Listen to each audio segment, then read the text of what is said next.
Welcome to news అడ్డా. నేను అర్చన. ముందుగా ఈరోజు ముఖ్యాంశాలు.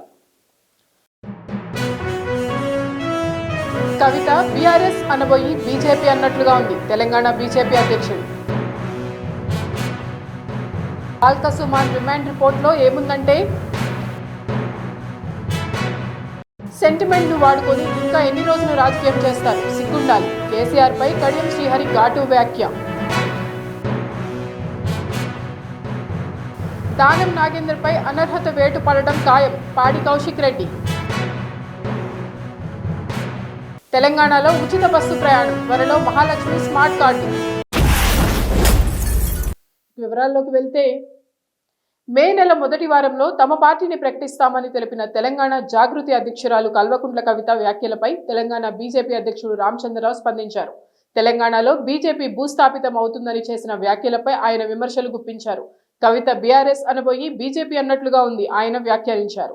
ఆమె పొరపాటున తమ పార్టీ పేరును పేర్కొన్నట్లుగా ఉందని అన్నారు. కవిత పార్టీని స్థాపిస్తే భూస్థాపితం అయ్యేది బీఆర్ఎస్ తప్ప తమ పార్టీ కాదని ఆయన అన్నారు.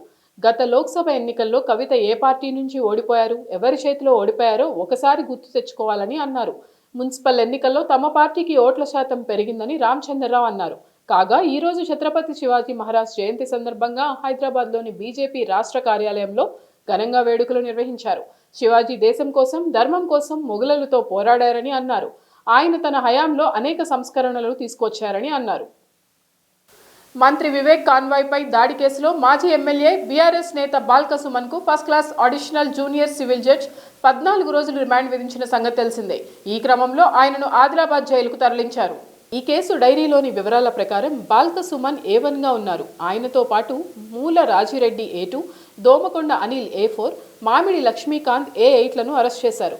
గొడిసెల రాజా రమేష్ A3, గాజుల Chandrakiran A5, Medipalli Sampath A6, Gogula Ravinder Reddy A7, Bandari Suribabu A9 పరారీలో ఉన్నారు.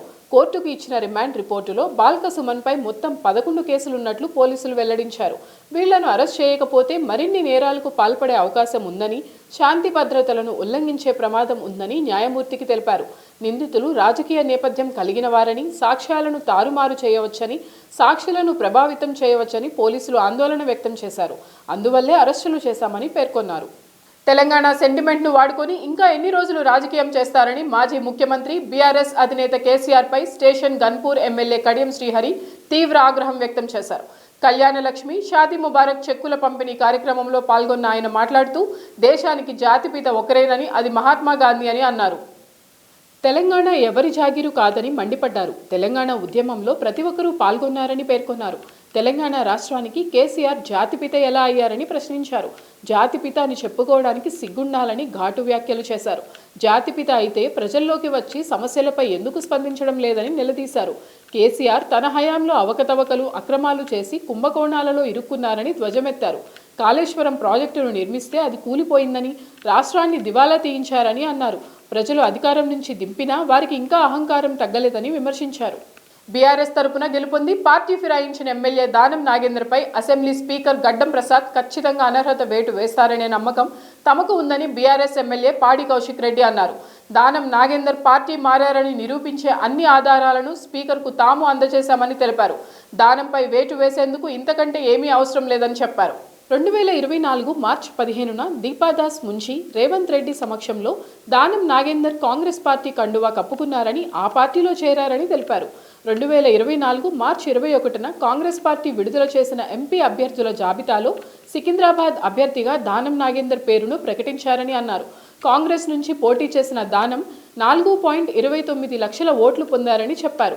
ఈ ఆధారాలన్నీ స్పీకర్కు అందించామని తెలిపారు. ఒకవైపు రాజ్యాంగాన్ని బీజేపీ తుంగలో తొక్కుతోందని రాహుల్ గాంధీ ఆరోపిస్తున్నారని, మరోవైపు తెలంగాణలో పార్టీ ఫిరాయింపులను కాంగ్రెస్ పార్టీ ప్రోత్సహిస్తోందని కౌశిక్ రెడ్డి మండిపడ్డారు. దానం నాగేందర్పై వేటు పడడం ఖాయమని, ఖైరతాబాద్కు ఉప ఎన్నిక రావడం కూడా ఖాయమని చెప్పారు. చివరకు న్యాయమే గెలుస్తుందని అన్నారు.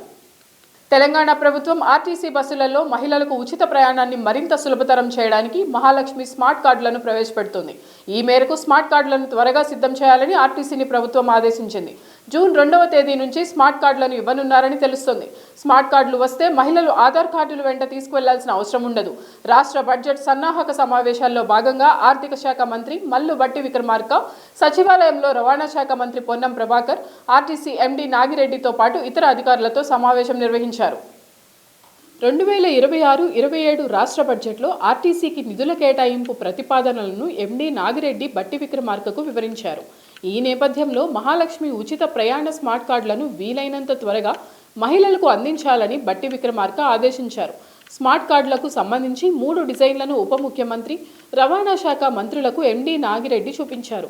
వీటిని ముఖ్యమంత్రి రేవంత్ రెడ్డికి చూపించాలని నిర్ణయించారు. చిప్లతో కూడిన ఈ స్మార్ట్ కార్డులకు 70 కోట్ల వరకు ఖర్చవుతుందని అంచనా వేశారు. ఈ మొత్తాన్ని ప్రభుత్వం ఆర్థిక సహాయంగా ఇవ్వాలని అధికారులు విజ్ఞప్తి చేశారు. కాగా మొదటి జిల్లాకు ఒక మండలంలో పైలట్ ప్రాజెక్టు కింద స్మార్ట్ కార్డులను అమలు చేస్తామని ఆర్టీసీ అధికారులు తెలిపారు. పైలట్ ప్రాజెక్టు కింద 5 లక్షల మందికి స్మార్ట్ కార్డులు ఇస్తామని తెలిపారు. ఇవి ఇప్పటివరకు ఉన్న అప్డేట్స్. మరిన్ని వార్తలతో మళ్ళీ కలుద్దాం. నమస్కారం.